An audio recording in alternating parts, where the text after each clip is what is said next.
한밤중 정만호 장군의 휴대폰이 요란하게 울려 퍼졌습니다.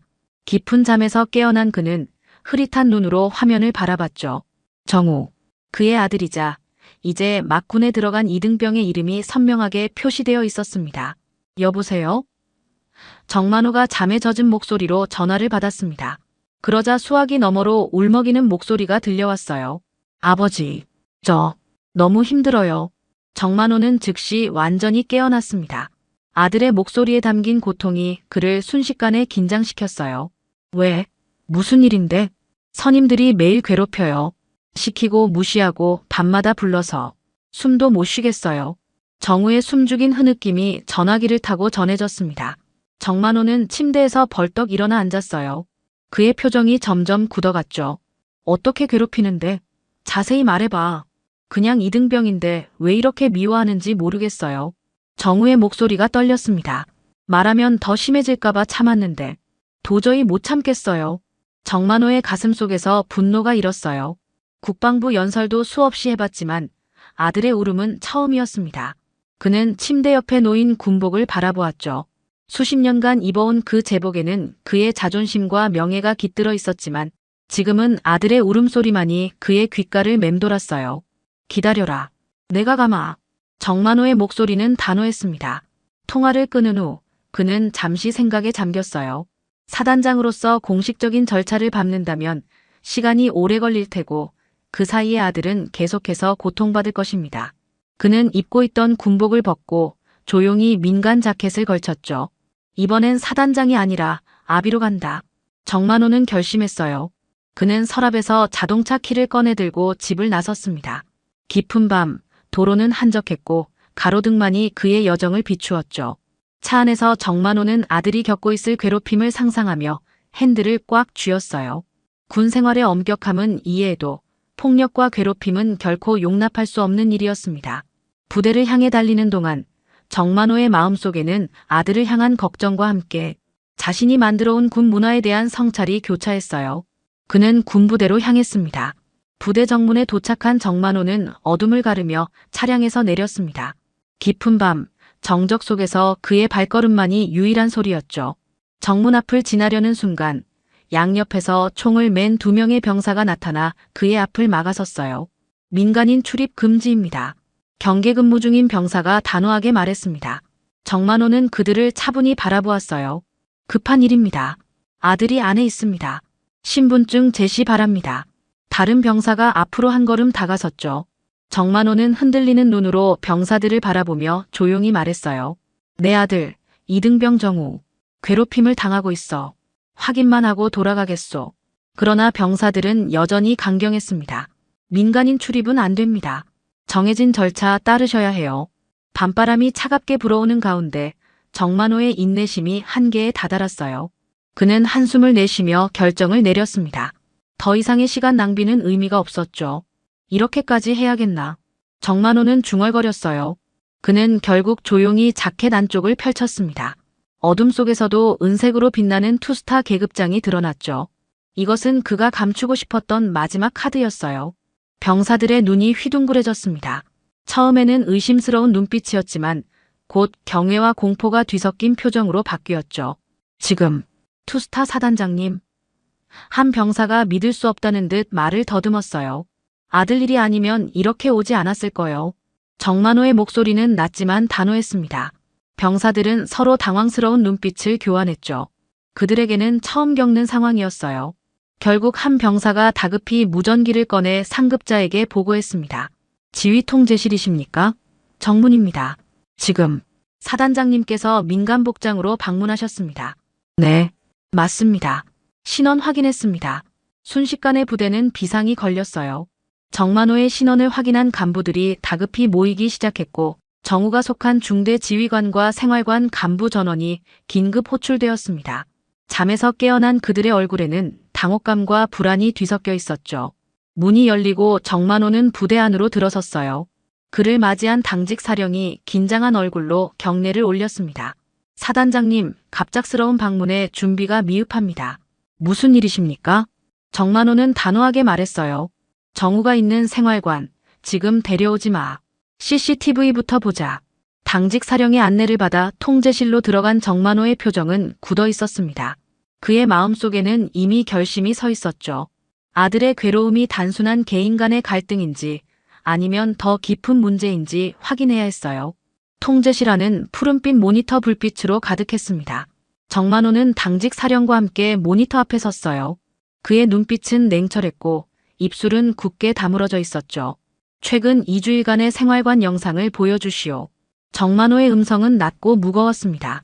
당직 사령은 재빨리 컴퓨터 키보드를 두드렸어요.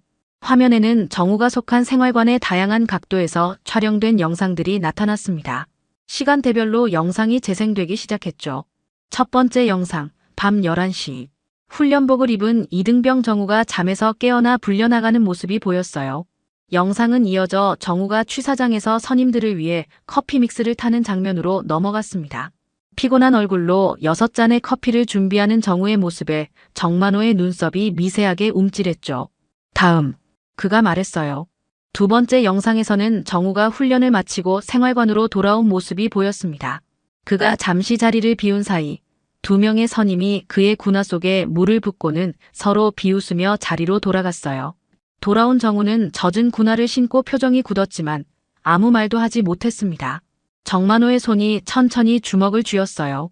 하지만 그는 아직 침착함을 유지했죠. 세 번째 영상은 식당에서의 장면이었습니다. 식사 중인 정우의 숟가락을 선임이 갑자기 뺏어갔어요. 이등병 주제에 고기 처먹냐라는 말과 함께 정우의 반찬을 빼앗고 일부는 그의 얼굴 쪽으로 던지는 모습이 선명하게 보였습니다. 네 번째 영상에서는 깊은 밤, 잠든 정우의 사물함을 몰래 열고 내부를 뒤섞는 병사들의 모습이 담겨 있었어요. 정우의 개인 물품들이 바닥에 흩어지고 사진이 찢겨져 있었습니다. 마지막 영상에서는 분대장으로 보이는 병사가 정우에게 넌 그냥 보기 싫어라며 기합을 반복적으로 부과하는 장면이 재생되었어요. 팔굽혀 펴기를 시키고 쪼그려 뛰기를 시키는 동안 정우의 얼굴은 고통으로 일그러져 있었죠. 모니터 앞에서 정만호의 손이 천천히 주먹을 쥐었습니다. 그의 손등에는 핏줄이 도드라졌고 눈은 흔들리지 않았어요. 마치 전장에서 적을 바라보는 듯한 냉정함이 그의 얼굴에 번졌죠. 이건 개인 감정이 아니라 구조적 폭력이다. 정만호는 차갑게 말했습니다. 당직 사령은 고개를 숙였어요. 부끄러움과 두려움이 뒤섞인 표정이었습니다. 정만호는 이제 완전히 사단장의 모습으로 돌아와 있었죠. 지금 즉시 중대장과 대대장을 불러라. 그리고 이 영상에 나온 병사 전원의 명단을 준비하라. 그의 명령은 단호했어요. 당직 사령이 경례를 올리고 급히 나가는 동안 정만호는 모니터에 비친 자신의 모습을 잠시 바라봤습니다. 아들이 아닌 다른 병사였다면 과연 이렇게까지 했을까 하는 생각이 스쳐 지나갔죠. 하지만 곧 그는 마음을 다잡았어요. 이건 아들의 문제가 아니라 군 문화의 문제였습니다. 새벽 2시, 부대 회의실은 긴장감으로 가득 찼습니다. 정만호 앞에는 잠에서 깨어 급히 달려온 중대장과 대대장, 그리고 생활관 담당 간부들이 서 있었어요. 그들의 얼굴에는 공포와 당혹감이 뒤섞여 있었죠. 설명해 보시오. 정만호의 목소리는 차가웠습니다. 중대장이 한 걸음 앞으로 나섰어요. 사단장님, 먼저 이런 일이 있었던 점 깊이 사과드립니다. 저희가 미처 파악하지 못했습니다. 파악하지 못했다고. 정만호의 목소리에 날이 섰어요. 그럼 중대장의 역할은 무엇이오? 이등병 하나. 보호하지 못하는 지휘관이 어떻게 전투에서 부하들을 이끌 수 있겠소? 중대장은 고개를 더 깊이 숙였습니다. 대대장이 나서려 했지만 정만호는 손을 들어 그를 막았어요. 내가 지금 무엇을 보았는지 알고 있소? 약자에 대한 폭력이요. 군대는 강한 조직이 되어야 하지만 그 강함은 내부의 약자를 짓밟는 데서 오는 것이 아니라 약자를 보호할 수 있을 때 비로소 진정한 강함이 되는 것이요. 정만호는 테이블 위에 놓인 명단을 내려다보았어요. CCTV에 찍힌 가해 병사들의 이름이 정리되어 있었죠. 이 병사들 전원 헌병대로 인계하고 영창 조치하시오. 그의 명령은 단호했습니다. 사단장님. 대대장이 놀라 소리쳤어요. 그건 너무 과한 처벌이 아닙니까? 병역 내 지도로도 충분히. 과하다고요? 정만호가 차갑게 웃었습니다. 당신이 CCTV를 보았소? 이건 단순한 장난이 아니라 조직적 괴롭힘이요. 그리고 당신들은 이를 막지 못했소. 그는 자리에서 일어나 창가로 걸어갔어요. 창밖으로는 어둠 속에 잠긴 훈련장이 보였죠. 수십 년간 그가 몸담아온 군대, 그가 사랑해온 이 조직의 어두운 이면을 마주하는 순간이었습니다. 해당 분대장과 중대장은 즉시 보직에서 해임하고 징계위원회에 회부하시오. 정만호는 다시 명령했어요. 그리고 해당 생활관 병사들은 전원 재배치하고 부대 전체에 대한 추가 전수조사를 실시할 것이오. 회의실에 침묵이 내려앉았습니다. 아무도 감히 말을 꺼내지 못했어요. 정만호는 그들을 한 명씩 바라보며 천천히 말을 이었죠. 내 아들이라서가 아니오. 이게 다른 누구에게도 일어날 수 있기 때문이오.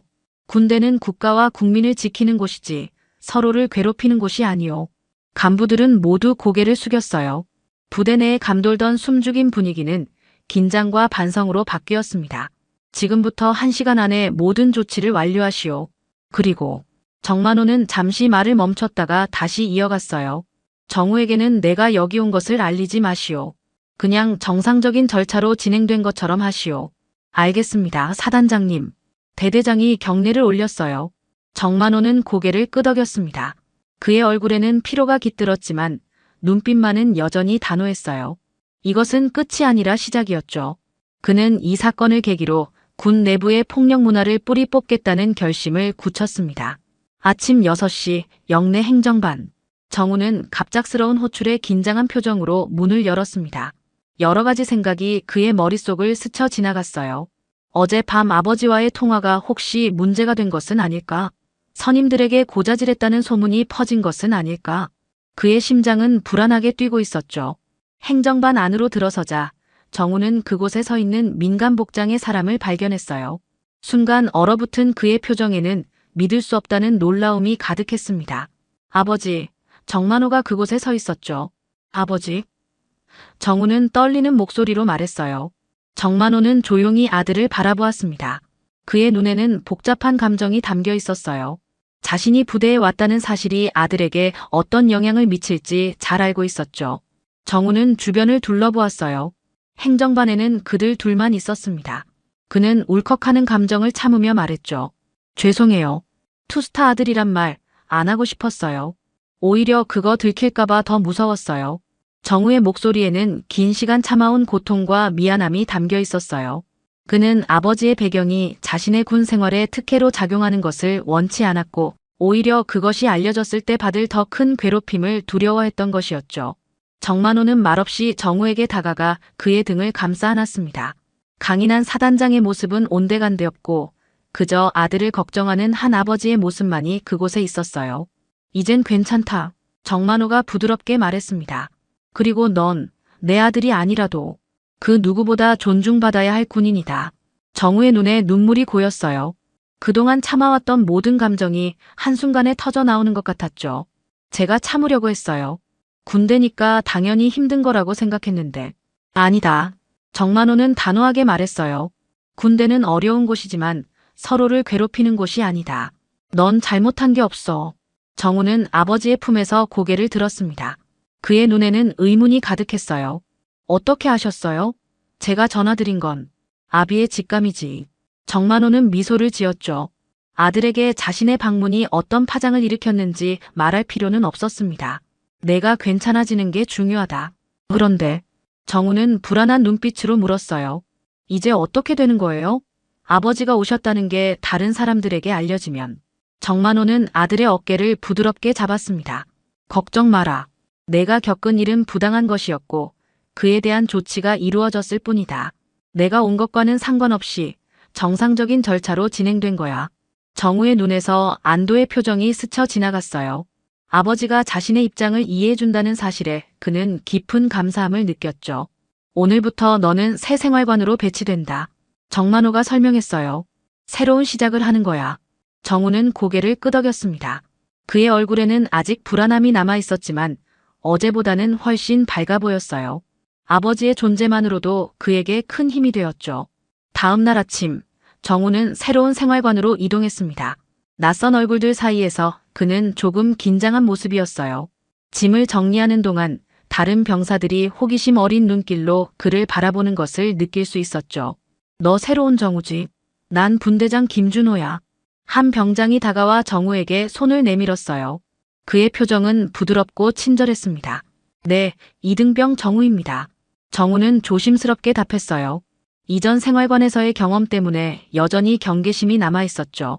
김준호는 웃으며 말했습니다. 이곳 규칙은 간단해. 각자 맡은 일 책임지고 서로 존중하는 거야.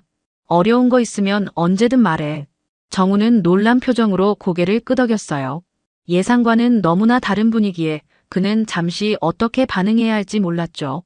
첫날 일과가 시작되고 정우는 새 생활관의 분위기가 이전과 확연히 다르다는 걸 느꼈습니다.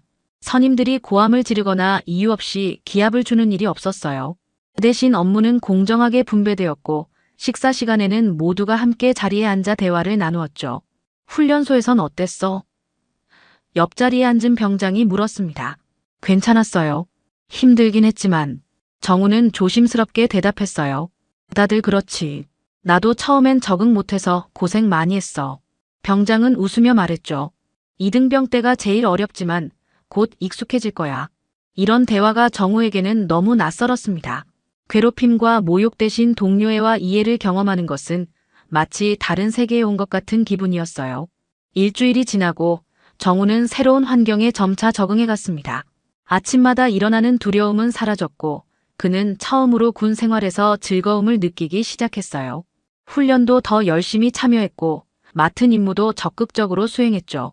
어느 날 한 이등병이 총기 손질 중 실수를 했습니다. 그 순간 정우는 본능적으로 몸을 움츠렸어요. 이전 생활관이었다면 분명 심한 기합과 질책이 이어졌을 테니까요. 그러나 김준호 분대장은 조용히 그 이등병에게 다가가 올바른 방법을 보여주었습니다. 처음에는 다 그래.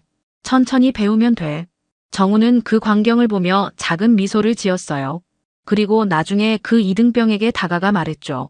신병 때는 원래 그래. 나도 그랬어. 그 순간 정우는 자신이 변하고 있음을 느꼈습니다. 그는 더 이상 두려움에 떠는 피해자가 아니었어요. 이제 그는 다른 이들을 이해하고 돕는 사람이 되어가고 있었죠. 생활관에서 정우는 야간 자습 시간에 동료들에게 수학을 가르치기 시작했습니다. 훈련소에서 우수한 성적을 거뒀던 그의 지식은 다른 병사들에게 큰 도움이 되었어요. 처음으로 자신의 능력을 인정받는 기분이 들었고 동료들 사이에서 존경받는 위치가 되어갔죠. 한 달이 지난 후 김준호 분대장은 정우를 따로 불렀습니다. 정우야, 너 다음 달에 일병 진급하는데 내가 널 부분대장으로 추천하려고 해. 정우는 놀란 표정을 감추지 못했어요. 저요? 하지만 저는 아직. 넌 책임감 있고 동료들을 잘 돕고 있어. 그런 사람이 필요해. 김준호의 말에는 진심이 담겨 있었죠. 시간이 흘러 계절이 바뀌고 정우의 모습도 달라졌습니다. 이제 그는 일병 계급장을 달고 부분대장의 임무를 수행하고 있었어요. 처음 부대에 왔을 때의 불안하고 위축된 모습은 찾아볼 수 없었죠. 대신 자신감 넘치는 표정과 당당한 걸음걸이가 그를 대변하고 있었습니다. 어느 날 오후 정우는 신병 교육을 맡게 되었어요. 갓 배치받은 이등병들이 긴장한 표정으로 그를 바라보고 있었죠. 그 모습에서 정우는 과거의 자신을 보는 것 같았습니다. 여러분, 군대에서 가장 중요한 것은 서로 돕는 것입니다. 우리는 한 팀이고 동료가 어려움에 처하면 함께 해결해야 합니다. 정우는 신병들에게 말했어요. 그의 목소리에는 확신과 진정성이 담겨 있었죠. 교육이 끝난 후 한 신병이 조심스럽게 정우에게 다가왔습니다. 일병님, 더 적응하기 너무 힘들어요. 제가 잘 못하는 것 같아서. 정우는 미소를 지으며 그의 어깨를 가볍게 두드렸어요. 처음에는 누구나 그래. 나도 내 나이였을 때 많이 힘들었어. 하지만 포기하지 마. 항상 도와줄 사람이 있으니까. 그 순간 정우는 자신이 얼마나 변했는지 깨달았습니다. 도움을 필요로 하던 사람에서 이제는 도움을 주는 사람이 되어 있었어요. 그것은 단순한 계급의 상승이 아니라 내면의 성장이었죠. 중대장은 정우의 변화를 지켜보며 깊은 인상을 받았습니다. 훈련소 성적 우수, 체력평가에서도 항상 상위권을 유지하는 정우는 이제 모범 병사로 자리매김하고 있었어요. 그의 분대는 항상 평가에서 높은 점수를 받았고 신병들도 정우의 분대에 배치되길 원했죠. 어느 날 중대장은 정우를 사무실로 불렀습니다. 정우 일병, 자네를 정식 분대장으로 추천하려고 하네. 어떻게 생각하나? 정우는 잠시 놀란 표정을 지었어요. 분대장은 보통 병장들이 맡는 자리였죠. 제가 할 수 있을까요? 충분히 가능하다고 생각하네. 자네의 리더십은 이미 증명됐어. 중대장은 책상 위에 놓인 보고서를 펼쳤어요. 상단에는 이렇게 적혀 있었습니다. 책임감 있고 후임에게 모범적이며 조직에 긍정적 영향을 줌. 정우는 그 말에 가슴이 뭉클해졌어요. 자신이 누군가에게 의지하는 존재가 아니라 이제는 다른 이들이 의지할 수 있는 사람이 되었다는 사실이 그를 감동시켰죠. 그날 저녁 정우는 아버지에게 전화를 걸었습니다. 아버지, 저 분대장 추천받았어요. 전화기 너머로 정만호의 목소리가 들려왔어요. 그래, 축하한다. 자랑스럽구나. 아버지 덕분이에요. 정우가 말했죠. 아니다. 내 스스로 이룬 거야. 정만호의 목소리에는 깊은 자부심이 묻어났어요. 진정한 리더는 계급이나 권위가 아니라 타인을 이해하고 보살피는 능력에서 나오는 법이지. 정우는 잠시 생각에 잠겼습니다. 그가 이곳에서 겪은 모든 경험들이 그를 성장시켰다는 것을 깨달았어요. 이전의 고통스러운 시간들조차도 그에게 소중한 가르침을 주었던 것이죠. 고맙습니다, 아버지. 정우는 진심을 담아 말했어요. 통화를 마친 후 정우는 창밖을 바라보았습니다. 어둠 속에서도 별들이 반짝이는 하늘이 보였어요. 그는 이제 누군가의 보호받는 대상이 아니라 누군가를 지켜주는 병사가 되어 있었습니다. 맑은 가을 하늘 아래 부대 연병장에는 분대장 임명식이 열리고 있었습니다. 늘어선 병사들 앞으로 태극기가 펄럭이는 가운데 정우는 긴장된 표정으로 자신의 차례를 기다리고 있었어요. 앞줄에는 대대장과 중대장이 앉아 있었고 지휘관들과 간부들이 그 뒤를 채우고 있었죠. 정우는 자신의 군복을 다시 한번 정돈했습니다. 이제 그에게 군복은 단순한 의무가 아니라 자부심의 상징이 되어 있었어요. 처음 입대했을 때만 해도 하루빨리 벗고 싶었던 그 옷이 이제는 그의 정체성이 되어 있었죠. 다음은 일병정우, 1분대 분대장 임명. 진행자의 목소리가 연병장에 울려 퍼졌습니다. 정우는 깊게 숨을 들이마시고 무대를 향해 걸었어요. 그의 발걸음은 단단했고 시선은 흔들림 없이 앞을 향해 있었습니다. 연단으로 올라가는 계단을 오르며 그는 지난 시간들을 떠올렸어요. 눈물로 아버지에게 전화했던 그날부터 오늘까지. 그것은 단순한 시간의 흐름이 아니라 한 사람의 성장 과정이었죠. 연단에 올라선 정우는 무대 앞에 서 있는 간부들을 바라보았습니다.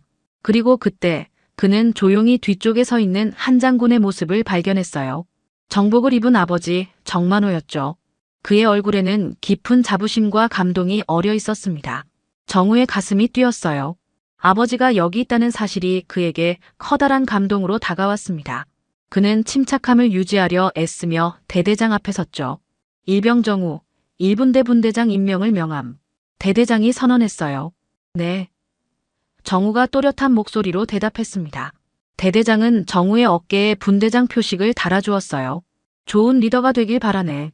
임명식이 끝나고 정우는 단상에서 내려왔습니다. 그리고 그는 조용히 정만호가 서 있는 곳으로 향했어요. 그들 사이에는 아무 말도 오가지 않았지만 서로의 눈빛만으로도 충분했죠. 정우는 정복을 입은 아버지를 향해 말없이 거수 경례를 올렸습니다. 충성.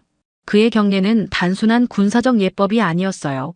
그것은 아버지에 대한 존경, 자신을 키워준 가치에 대한 감사, 그리고 스스로의 성장에 대한 자부심이 담긴 행동이었죠. 정만호도 무겁게 손을 올려 경례로 화답했습니다. 그리고 혼잣말처럼 중얼거렸어요. 잘했다, 군인 정우. 그 순간 정우의 눈가에서 눈물이 흘렀습니다.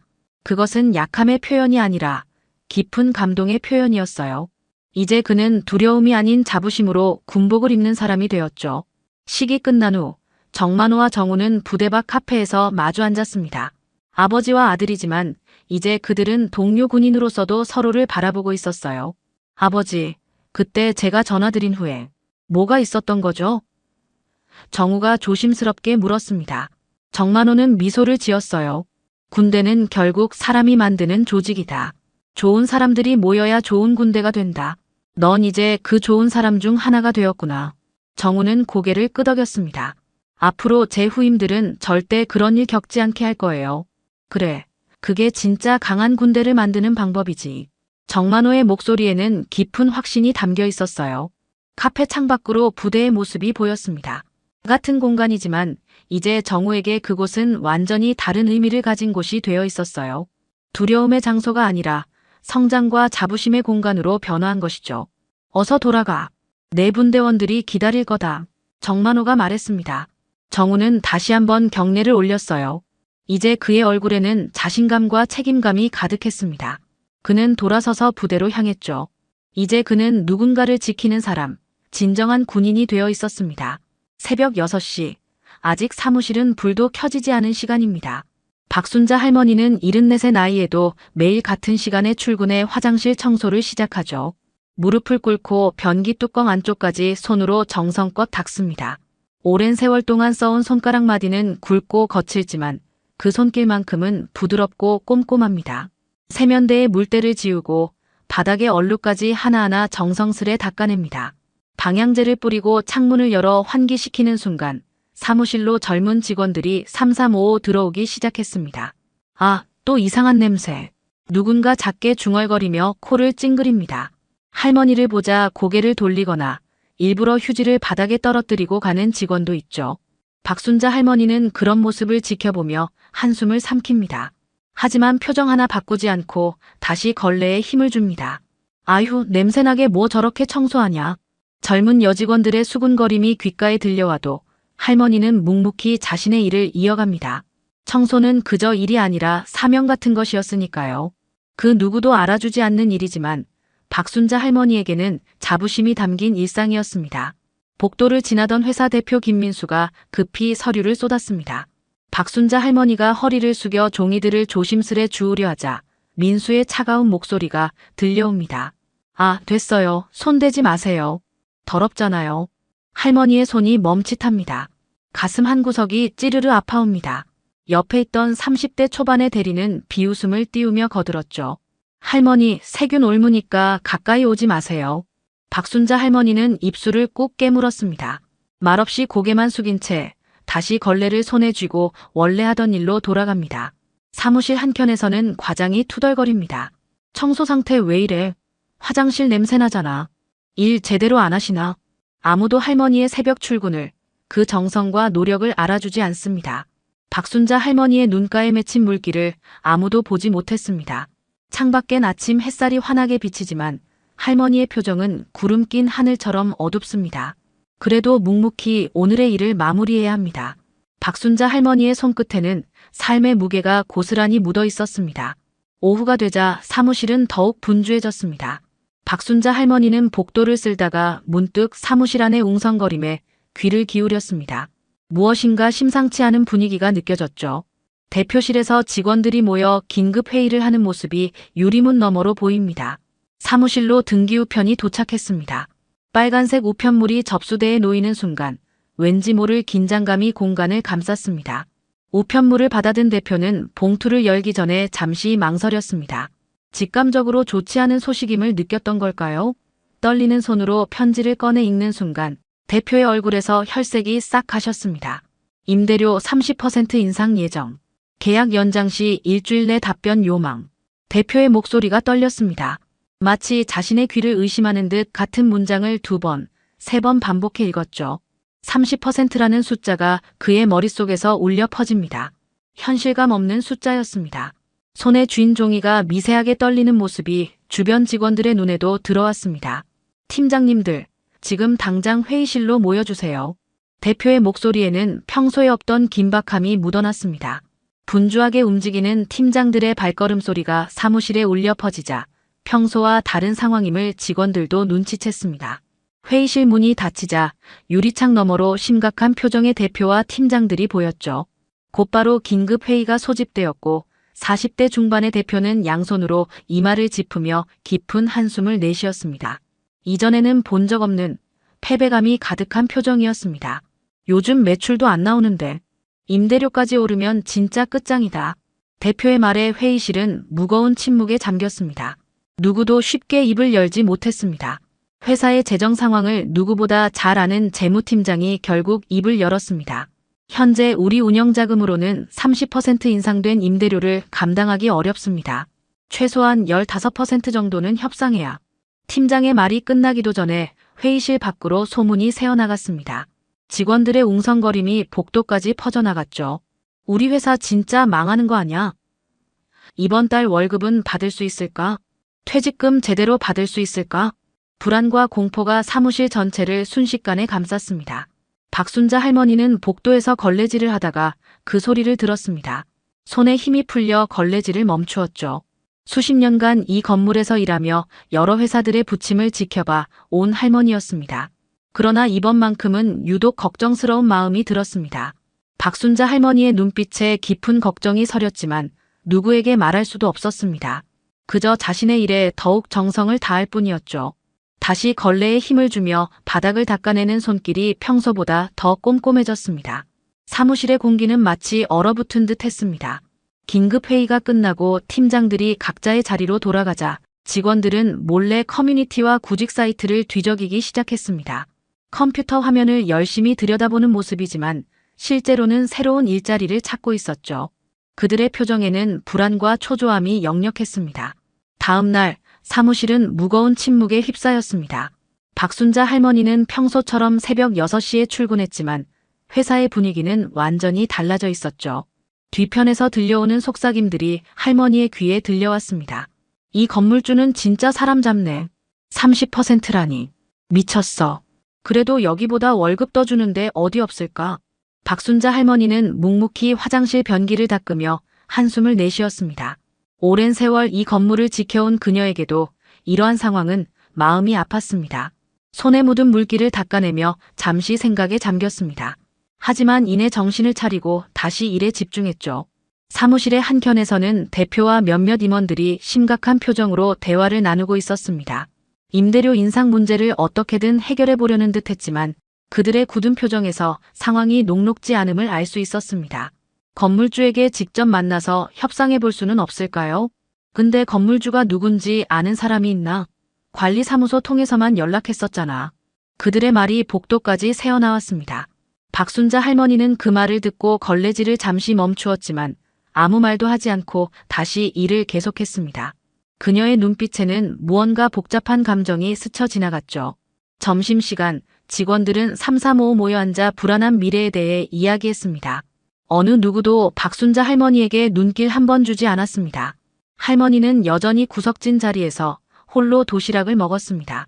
오후가 되자 회사는 더욱 분주해졌습니다. 대표실에서는 긴급 회의가 이어졌고 직원들은 각자의 자리에서 업무에 집중하는 척하며 속으로는 불안해하고 있었습니다. 신입사원 이준호는 자신의 컴퓨터 화면에 구직 사이트를 띄워놓고 몰래 이력서를 업데이트하는 중이었죠. 여기 일한 지 겨우 3개월인데 또 이력서 써야 하다니. 그때 대표실에서 나온 과장이 중요한 소식을 전합니다. 내일 관리사무소에서 연락이 왔어. 건물주가 직접 방문한대. 이 말에 사무실 전체가 술렁였습니다. 건물주가 직접 온다는 소식은 기대와 두려움을 동시에 가져왔습니다. 혹시 협상의 여지가 있을까? 아냐, 더 나쁜 소식일 수도 있어. 박순자 할머니는 이 모든 소란을 조용히 지켜보며 청소를 이어갔습니다. 그녀의 표정은 평온해 보였지만 내면에는 무언가 깊은 생각이 자리하고 있었습니다. 할머니의 거친 손가락으로 바닥의 먼지를 쓸어내는 동안 마음속으로는 많은 고민을 하고 있었던 겁니다. 날이 저물어가는 사무실 창가에서 박순자 할머니는 잠시 멀리 보이는 도시의 풍경을 바라보았습니다. 오랜 세월이 고스란히 묻어나는 그녀의 눈빛에는 무언가 결심한 듯한 빛이 돌았습니다. 내일은 다른 날이 될 것이란 듯이 말이죠. 아침이 밝았습니다. 오늘은 건물주가 방문한다는 소식에 사무실 분위기가 심상치 않았습니다. 평소보다 일찍 출근한 직원들이 로비와 회의실을 깨끗이 청소하느라 분주했죠. 대표는 오래도록 입지 않았던 정장을 꺼내 입고 넥타이를 매만지며 거울 앞에서 표정 연습까지 하고 있었습니다. 오늘 건물주 만나면 어떻게든 설득해야 해. 회사 운명이 달렸다고. 대표의 중얼거림이 사무실 전체에 퍼지자 직원들도 더욱 긴장된 모습이었습니다. 평소 자신감 넘치던 이준호조차 불안한 듯 손톱을 물어뜯고 있었죠. 박순자 할머니는 오늘도 변함없이 화장실을 청소하고 있었습니다. 그런데 평소와 달리 고무장갑을 낀 손이 미세하게 떨리는 듯 했습니다. 마치 무언가 큰 결심을 한 사람처럼 보였죠. 복도에서 청소를 하던 할머니에게 과장이 다가왔습니다. 할머니, 오늘은 건물주님 오시니까 여기 청소하지 마시고 저쪽 구석에 계세요. 방해될 수 있으니까요. 박순자 할머니는 잠시 망설이더니 고개를 끄덕였습니다. 그리고는 조용히 청소도구를 챙겨 한쪽으로 물러났죠. 과장은 할머니를 향해 한 번 더 못마땅한 시선을 던지고는 대표실로 향했습니다. 대표님, 모든 준비 끝났습니다. 이따 오후 3시에 건물주가 온대요. 사무실은 그 어느 때보다 정돈되어 있었습니다. 평소에는 어질러 놓던 책상도 깔끔하게 정리되었고 복도에는 화분까지 새로 들여놓았습니다. 마치 중요한 손님을 맞이하기 위한 준비를 마친 듯했죠. 시간이 흘러 오후 2시 50분, 사무실 전체가 초조하게 건물주의 방문을 기다리고 있었습니다. 대표는 회의실에서 마지막 점검을 하며 임대료 협상 전략을 세우고 있었고 직원들은 각자의 자리에서 바쁘게 일하는 척하고 있었습니다. 건물주가 어떤 사람일까? 혹시 협상이 안 되면 어쩌지? 직원들의 속삭임이 사무실을 채웠습니다. 그때 사무실 한켠에서 박순자 할머니가 조용히 일어나 화장실로 향했습니다. 아무도 그녀에게 주목하지 않았죠. 할머니는 화장실에 들어가 잠시 거울을 보며 깊은 숨을 내쉬었습니다. 그리고는 가지고 온 작은 가방에서 무언가를 꺼내 갈아입기 시작했습니다. 시계는 어느덧 3시를 가리켰습니다. 엘리베이터가 딩소리와 함께 로비층에 도착했다는 신호음이 들렸습니다. 대표와 임원들은 급히 로비로 향했고 나머지 직원들도 호기심에 목을 길게 빼고 있었습니다. 건물주님 도착하셨대. 다들 긴장해. 로비로 향하는 복도는 순식간에 사람들로 가득 찼습니다. 모두가 이 중요한 순간을 지켜보고 싶었던 거죠. 엘리베이터 문이 열리는 순간 모두의 시선이 그곳으로 집중되었습니다. 그리고 그 안에서 나타난 인물을 보고 모두가 얼어붙었습니다. 평소 청소부 복장 그대로인 박순자 할머니가 고무장갑을 낀 채 엘리베이터에서 내렸습니다. 직원들은 혼란스러운 표정으로 서로를 쳐다보았습니다. 모두가 이 할머니가 또 왜 여기 나타난 거지? 라는 생각을 하고 있었죠. 엘리베이터에서 내린 박순자 할머니를 본 직원들의 표정은 당혹감으로 가득 찼습니다. 대표는 미간을 찌푸리며 시계를 확인했습니다. 정확히 3시. 건물주가 오기로 1시간이었습니다. 할머니, 지금은 잠시만 비켜주세요. 중요한 손님이 오시기로 했거든요. 대표의 말에도 박순자 할머니는 미동도 하지 않고 그 자리에 서 있었습니다. 고무장갑을 낀 손을 가지런히 모으고 등은 곧게 펴고 있었죠. 할머니의 표정에는 평소와는 다른 단호함이 깃들어 있었습니다. 그때 건물관리소장이 뛰어오듯 나타났습니다. 숨을 헐떡이며 박순자 할머니 옆에 서서 직원들을 향해 큰 소리로 외쳤습니다. 자, 우리 건물주 어르신 오셨습니다. 인사하세요.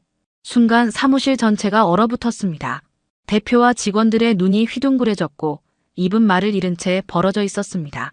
방금 들은 말이 현실인지 착각인지 판단할 수 없었던 겁니다. 아니, 이 할머니가 설마. 대표의 떨리는 목소리가 침묵을 깼습니다. 모두의 시선이 청소부 복장의 박순자 할머니에게 고정되어 있었습니다. 할머니는 조용히 입을 열었습니다. 이번에 임대료 인상한 건 나예요. 74세 나이가 무색할 정도로 할머니의 목소리는 단호하고 흔들림이 없었습니다. 그 순간 사무실은 더욱 깊은 침묵에 빠졌습니다. 아무도 이 상황을 받아들일 준비가 되어 있지 않았던 겁니다. 김민수는 얼굴이 창백해져서 벽에 기대어 섰습니다. 불과 어제까지 더럽다며 손을 대지 말라고 했던 그 할머니가 실은 건물주였다니. 어제의 자신의 모습이 파노라마처럼 스쳐 지나갔습니다. 대표는 식은땀을 흘리며 어색한 미소를 지었습니다. 아, 정말 뜻밖이네요. 저희가 그동안. 박순자 할머니는 대표의 말을 끊고 앞으로 한 걸음 내딛었습니다. 순간 모든 직원이 본능적으로 뒤로 물러섰습니다. 오랜 세월 쌓인 권위가 할머니의 작은 체구에서 뿜어져 나오는 듯 했습니다. 나는 20년 전 남편이 남긴 보험금으로 이 건물을 샀어요. 그 후로 줄곧 이 건물을 직접 관리해왔죠. 할머니의 말에 모두가 숨을 죽이고 귀를 기울였습니다. 평소에는 귀담아 듣지도 않던 그 목소리가 지금은 마치 판사의 선고처럼 무게감 있게 들려왔습니다. 처음엔 그저 심심해서 청소를 시작했어요. 내 건물이니까 깨끗하게 유지하고 싶었죠. 그러다 보니 습관이 됐고 할머니의 말이 이어질수록 직원들의 표정은 더욱 굳어졌습니다. 특히 평소 할머니를 무시하던 직원들의 얼굴은 창백해져 있었습니다. 자신들이 얼마나 어리석은 행동을 해왔는지 깨닫고 있었던 겁니다. 건물관리소장은 가볍게 목을 가다듬더니 말을 이었습니다. 어르신께서 특별히 오늘 직접 방문하셨으니 임대료건에 대해 의논하시지요. 대표는 어색한 웃음을 지으며 황급히 회의실 문을 열었습니다. 네, 물론이죠. 이쪽으로 모시겠습니다. 박순자 할머니는 천천히 고무장갑을 벗으며 회의실로 향했습니다. 그녀의 뒷모습을 바라보는 직원들의 눈에는 충격과 후회, 그리고 부끄러움이 가득했습니다. 회의실 안 공기는 무겁게 가라앉아 있었습니다. 대표와 팀장들은 회의실 테이블 한쪽에 앉아 있었고 맞은편에는 박순자 할머니가 홀로 당당하게 자리했습니다. 이제 더 이상 청소부로 보이지 않았습니다. 비록 복장은 여전히 소박했지만 그녀의 눈빛과 자세에서는 자신감과 권위가 느껴졌습니다. 그동안 정말 몰랐습니다. 죄송합니다. 대표가 먼저 입을 열었습니다. 목소리는 평소보다 한 옥타브 낮아져 있었고 등은 자연스럽게 구부정해져 있었죠. 그의 이마에는 식은땀이 맺혀 있었습니다. 다른 분이 오실 줄 알았어요. 그동안 할머니께 저희가 신뢰를 많이 했네요. 박순자 할머니는 잠시 침묵했습니다. 두 손을 테이블 위에 가지런히 올려놓고 깊은 호흡을 내쉬었습니다. 주름진 손가락에는 여러 해 동안의 청소 흔적이 고스란히 남아 있었죠. 사람을 겉모습으로 판단하는 건 부끄러운 일이다. 할머니의 말에 회의실 안은 더욱 무거운 침묵에 빠졌습니다. 직원들은 고개를 푹 숙인 채 말이 없었습니다. 특히 김민수의 표정은 땅이 꺼지라 부끄러움으로 가득 차 있었습니다. 저는 돈이 없어서 청소를 한 게 아닙니다. 그저 내 건물을 깨끗하게 유지하고 싶었을 뿐이에요. 할머니의 말에는 삶의 무게가 실려 있었습니다. 오랜 세월 묵묵히 자신의 일을 해온 사람만이 가질 수 있는 단단함이 느껴졌죠. 할머니, 아니 건물주님. 대표가 정중히 호칭을 바꿔 부르며 고개를 더 깊이 숙였습니다. 그의 얼굴은 창백했지만 진심 어린 사과의 표정이었습니다. 저희 회사가 임대료를 감당하기 어려워서 그런데 혹시 조금만 협상의 여지가. 말을 이어가려는 대표를 향해 박순자 할머니는 손을 들어 제스처로 말을 멈추게 했습니다. 그리고 조용히 말을 이었습니다. 임대료는 조금 올릴 거예요. 대신 할머니의 말에 모두가 숨을 죽이고 귀를 기울였습니다. 회사의 운명이 달린 순간이었으니까요. 이번에 사무실 화장실하고 로비 전부 새로 고쳐줄게요. 예상치 못한 말에 직원들은 서로 눈빛을 교환했습니다. 대표는 믿을 수 없다는 표정으로 되물었습니다. 정말인가요? 그럼 임대료는 시세보다는 조금 낮게 책정할게요. 10% 인상으로 줄이죠. 방금 전까지만 해도 냉랭했던 회의실의 공기가 순식간에 따뜻해졌습니다. 직원들의 표정에서는 안도감이 느껴졌고 대표의 눈가에는 감격의 빛이 스쳤습니다. 정말 감사합니다, 어르신. 대표는 깊이 허리를 굽혀 인사했습니다. 다른 직원들도 일제히 고개를 숙였습니다. 그런데 그때 박순자 할머니가 다시 입을 열었습니다. 한 가지 조건이 있어요. 모두가 다시 긴장했습니다. 할머니의 표정은 진지했고 눈빛에는 단호함이 깃들어 있었습니다. 앞으로는 이 건물에서 일하는 모든 사람을 존중해 주세요. 직급이 높든 낮든 일의 종류가 무엇이든 상관없이. 할머니의 말에 직원들은 부끄러움에 고개를 더 깊이 숙였습니다. 특히 김민수의 얼굴은 붉게 달아올라 있었습니다. 자신의 행동이 얼마나 경솔했는지 뼈저리게 느끼고 있었던 겁니다. 약속드립니다. 앞으로는 절대 그런 일이 없을 겁니다. 대표의 진심 어린 대답에 박순자 할머니는 작게 미소를 지었습니다. 그 미소에는 오랜 세월의 지혜와 너그러움이 담겨 있었습니다. 회의가 끝나고 박순자 할머니는 평소처럼 조용히 사무실을 나섰습니다. 하지만 이제 모든 것이 달라졌습니다. 직원들의 시선이 그녀를 향할 때마다 존경과 부끄러움이 뒤섞인 감정이 역력했죠. 사무실로 돌아온 대표는 모든 직원들을 모아 긴급 미팅을 소집했습니다. 그의 표정은 진지했고 목소리에는 무게감이 실려 있었습니다. 오늘 우리는 중요한 교훈을 배웠습니다. 사람을 겉모습으로 판단하는 것이 얼마나 어리석은 일인지를. 직원들은 고개를 숙인 채 대표의 말을 경청했습니다.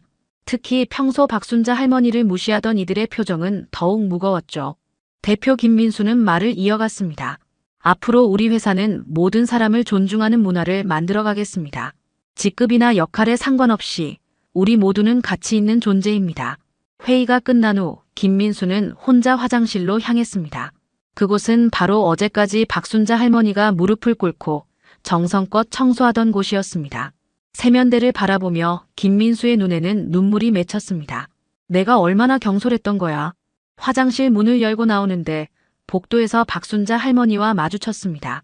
할머니는 여전히 청소도구를 들고 있었습니다. 김민수는 놀라 걸음을 멈추었습니다. 할머니, 아니, 건물주님. 말을 더듬는 김민수를 향해 박순자 할머니는 미소를 지었습니다. 그 미소에는 어떤 원망도 없었습니다. 오히려 따뜻한 이해가 담겨 있었죠. 그냥 할머니라고 불러도 돼요. 난 여전히 이 건물의 청소부이기도 하니까. 김민수는 입술을 꽉 깨물었습니다. 할머니의 너그러움이 오히려 더 큰 부끄러움으로 다가왔던 겁니다. 정말 죄송합니다. 제가 너무 무례했어요. 박순자 할머니는 천천히 고개를 저었습니다. 괜찮아요. 사람은 누구나 실수를 통해 배우는 거예요. 그날 이후로 사무실의 분위기는 완전히 달라졌습니다. 직원들은 박순자 할머니를 마주칠 때마다 공손하게 인사를 건넸고 심지어 몇몇은 청소를 도와주기도 했습니다. 특히 김민수는 매일 아침 일찍 출근해 화장실 청소를 돕기 시작했죠. 제가 도와드릴게요, 할머니. 박순자 할머니는 처음에는 어색해했지만 곧 김민수의 진심을 알아차리고 미소를 지었습니다. 함께 화장실을 청소하며 두 사람은 서로에 대한 이해를 넓혀갔습니다. 실은 저도 시골에서 할머니와 함께 살았어요. 그런데 도시에 와서 일하다 보니 그 소중함을 잊고 있었나 봐요. 김민수의 고백에 박순자 할머니는 따뜻한 눈빛으로 고개를 끄덕였습니다. 우리는 모두 누군가의 손자, 손녀이자 할머니, 할아버지가 될 사람들이니까요. 약속대로 한 달 후 사무실 화장실과 로비는 완전히 새롭게 단장되었습니다. 더 밝고 쾌적한 공간으로 바뀌었죠. 벽에는 모든 사람은 존중받을 가치가 있습니다라는 문구가 새겨진 작은 명패가 걸렸습니다. 그것은 박순자 할머니가 직접 써서 선물한 것이었습니다. 회사의 분위기도 점차 나아졌습니다. 임대료 인상률이 예상보다 낮아지면서 재정적 부담이 줄었고 직원들 사이의 관계도 더욱 돈독해졌습니다. 서로를 존중하는 문화가 자리 잡기 시작한 겁니다. 한 달이 지난 어느 새벽 박순자 할머니는 여전히 가장 먼저 출근해 화장실을 청소하고 있었습니다. 하지만 이제는 혼자가 아니었죠. 김민수와 몇몇 직원들이 함께 청소를 돕고 있었습니다. 그들의 얼굴에는 더 이상 불만이나 짜증이 없었습니다. 오히려 즐겁게 일하는 모습이었죠. 할머니, 이제 저희가 할게요. 좀 쉬세요. 김민수의 말에 박순자 할머니는 미소를 지었습니다. 그리고 잠시 뒤로 물러나 그들의 모습을 지켜보았습니다. 이제는 무릎을 꿇고 변기를 닦는 사람이 김민수였고 바닥을 쓸고 닦는 사람은 이전의 할머니를 가장 많이 무시했던 대리였습니다. 와, 정말 깨끗해졌어요. 누군가 감탄하자 모두가 뿌듯한 표정으로 서로를 바라보았습니다. 박순자 할머니의 눈가에 미소가 번졌습니다. 그녀는 화장실 구석에 놓인 마지막 세면대를 닦으며 잠시 생각에 잠겼습니다. 시간은 마치 빠른 영화의 한 장면처럼 과거로 되돌아갔습니다. 30살 무렵 젊은 시절의 박순자가 이 건물의 화장실에서 변기를 닦고 있었습니다. 그때도 그녀는 무시당하고 업신여김을 받았죠. 하지만 묵묵히 자신의 일에 최선을 다했습니다. 순자 씨, 이런 일 그만두고 다른 일 찾아봐요. 당시 함께 일하던 동료의 말이 귓가에 맴돌았습니다. 하지만 박순자는 그저 미소를 지으며 대답했었죠. 이 일도 소중한 일이에요. 누군가는 해야 하는 일이니까요. 그 후 남편과 함께 모은 돈으로 작은 가게를 열었고 열심히 일한 끝에 결국 이 건물을 살 수 있게 되었습니다. 남편이 세상을 떠난 후에도 박순자 할머니는 계속해서 이 건물을 직접 관리했고 청소도 게을리하지 않았습니다. 현재로 돌아온 박순자 할머니의 눈가에 작은 물기가 맺혔습니다. 감회가 새로웠던 겁니다. 세월은 많은 것을 변화시켰지만 그녀의 마음만큼은 변하지 않았습니다. 여전히 가장 낮은 곳에서 묵묵히 자신의 일을 해내는 사람이 가장 존경받을 자격이 있다고 믿었습니다. 할머니, 이제 청소 끝났어요. 함께 아침 먹으러 가실래요? 김민수의 부드러운 목소리에 할머니는 미소를 지었습니다. 오늘은 평소와 달리 직원들과 함께 아침 식사를 하기로 했습니다. 더 이상 구석진 창고 앞에서 혼자 도시락을 먹을 필요가 없었죠. 사무실 카페테리아에서 직원들과 둘러앉아 아침 식사를 하며 박순자 할머니는 문득 중얼거렸습니다. 가장 낮은 곳을 지킨 사람이 가장 높은 곳에 올랐습니다. 모두가 그 말의 의미를 곱씹으며 고개를 끄덕였습니다. 김민수는 할머니의 손을 조심스레 잡았습니다. 저희에게 큰 가르침을 주셔서 감사합니다, 할머니. 박순자 할머니의 얼굴에 평온한 미소가 번졌습니다. 그녀의 눈빛에는 세월의 지혜와 깊은 통찰이 담겨 있었습니다. 이제 이 작은 사무실은 단순한 일터가 아니라 서로를 존중하고 배려하는 따뜻한 공동체가 되어가고 있었습니다. 창밖으로 아침 햇살이 환하게 비치자 박순자 할머니는 조용히 미소 지었습니다. 이제 그녀의 표정에는 더 이상 어둠이 없었습니다. 오직 평화와 만족감만이 가득했습니다. 무시와 차별을 극복하고 진정한 존중을 찾아낸 여정의 끝에서 박순자 할머니는 비로소 완전한 행복을 느꼈습니다.